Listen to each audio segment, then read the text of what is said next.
Hi, and welcome back to another video. And today I will be talking about the approval ratings of President Donald Trump, the new President of the United States, President 45th and 47th.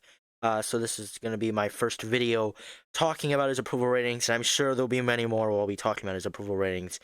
Uh, but this, I'm on 538, and we have just begun to get, oh, where is it here? Here's his approval ratings here.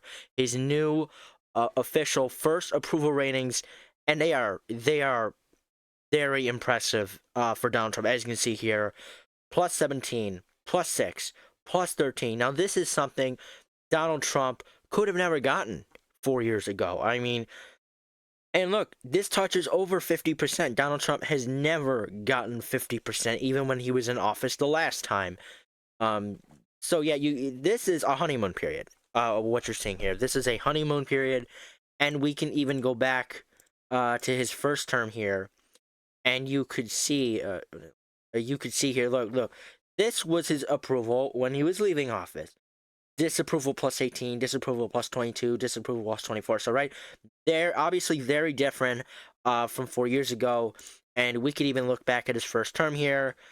If this loads, here we go. So yeah, look at that. He left office last time around with 38% of approval and 57% of disapproval, even higher than what Joe Biden left office with. But anyways, so Donald Trump actually did start his presidency with a popular approval rating. He had a +4 approval rating, 45 approve, 41 disapprove, but it quickly dropped, and he was never able to come back from that. Uh, he was very unpopular throughout the majority of his first term, especially during COVID-19, where you really see that. So this was March, right?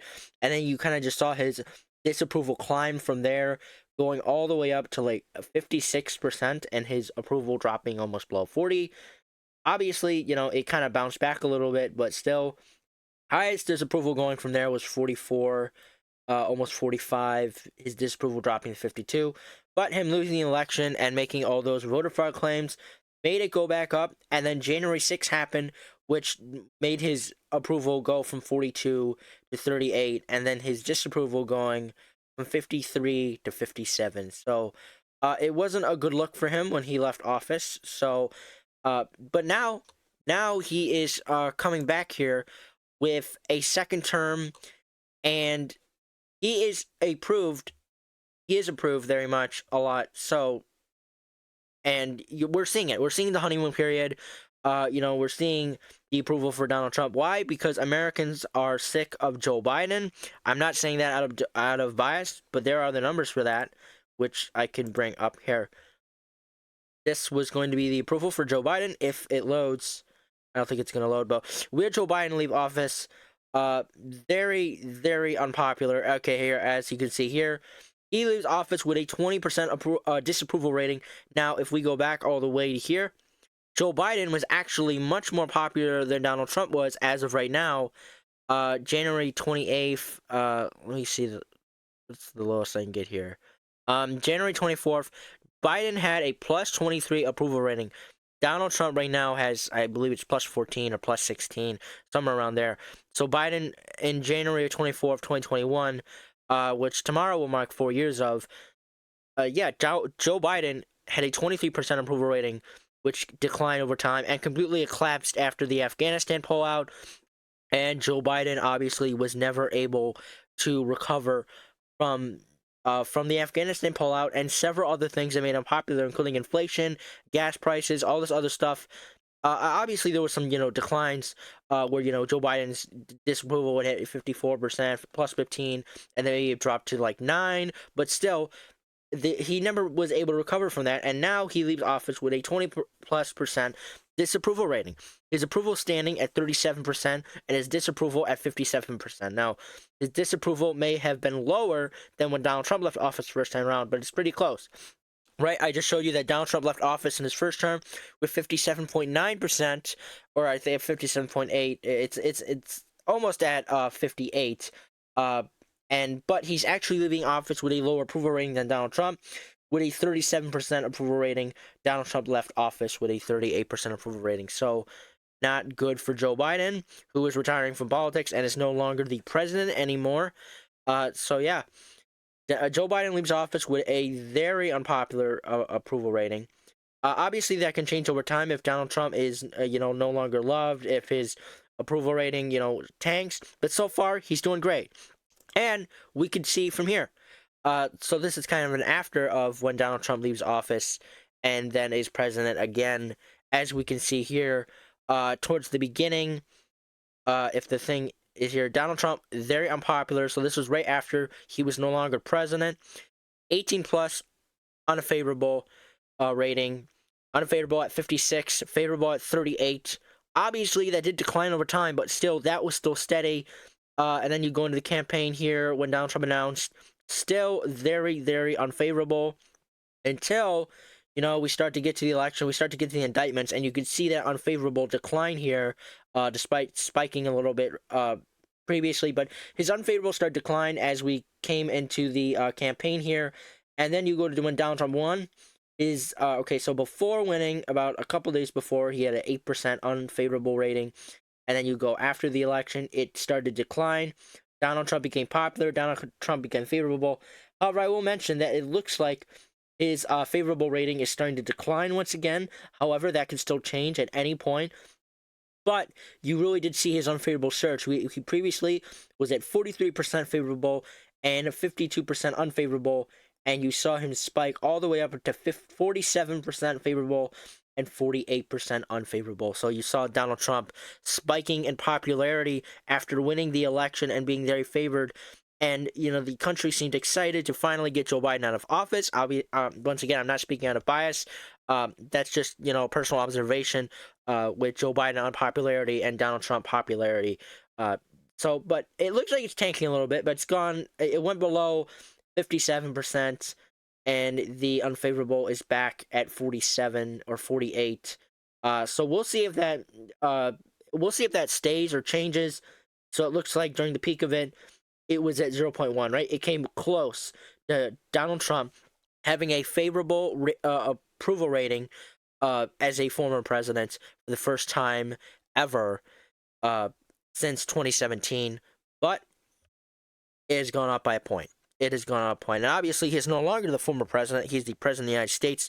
So as, the days go by here, we're going to see how this works out. However, I do believe that 538 should probably have a graph for the approval ratings and not just Americans viewing them favorable, unfavorable. But yeah, if you look here, let's see if there are any new ones. So this was yesterday.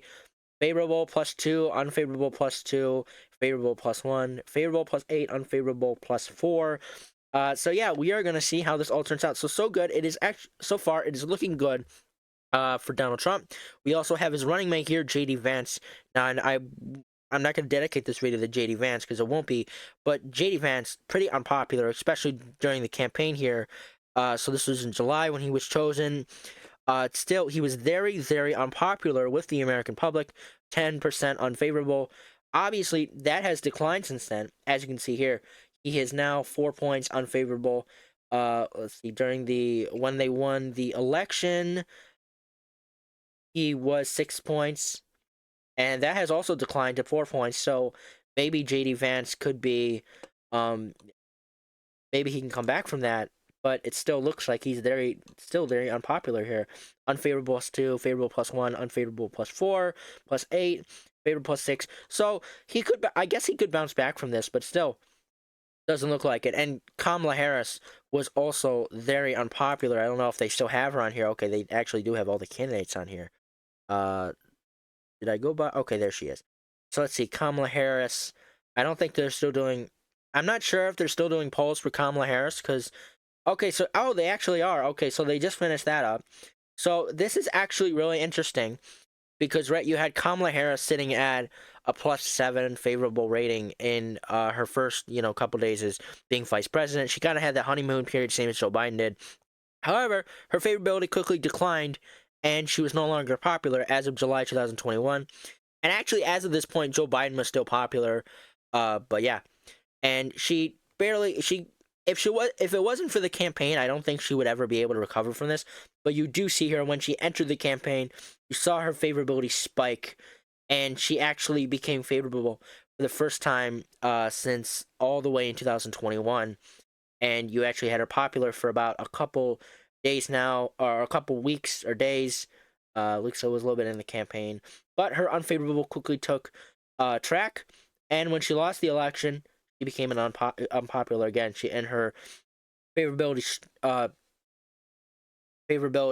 sunk, but it peaked at 47%. Let me check here, and it was actually, so she actually never. So the highest it's been is 48%, and she never got that 50%. But it looks like her unfavorability did. Highest I believe it got was right before it tanked, maybe 53%, or yeah, looks like the highest it was right before it tanked. So yeah, it did tank, but it did come back, and yeah, Kamala Harris leaves office as the vice president with a 8% unfavorable. Obviously, I'm not dedicating this to Kamala Harris, JD Vance. I'm just comparing them to other candidates, other people, other politicians. But yeah, Donald Trump right now, very popular. Well, not popular, but he his favorability is obviously favored, as he is entering politics with a very, very good approval rating as of right now. Uh, and we're gonna see if that stays. It's gonna be interesting to see if that stays. So right now, yeah, the last poll I taken January 20th, 2025, his approval is plus 13. So I am waiting for the next one to come here, and we're gonna see how that looks like. So right now we have the pollsters are Reuters and SoCo Strategies. These are good. These are good pollsters. They actually had pretty good on the election where they predicted Donald Trump would win, which he did. I didn't. On my part, as I said before, but we're going to see if this stays. We're going to see if Donald Trump is able to remain as a popular president. And if he doesn't, obviously I will be reporting on that, making videos on it, and we're going to see what happens. But anyways, that is the video for today. I hope you guys enjoyed watching. If you did, please like and subscribe, and I will see you guys in the next video. Bye.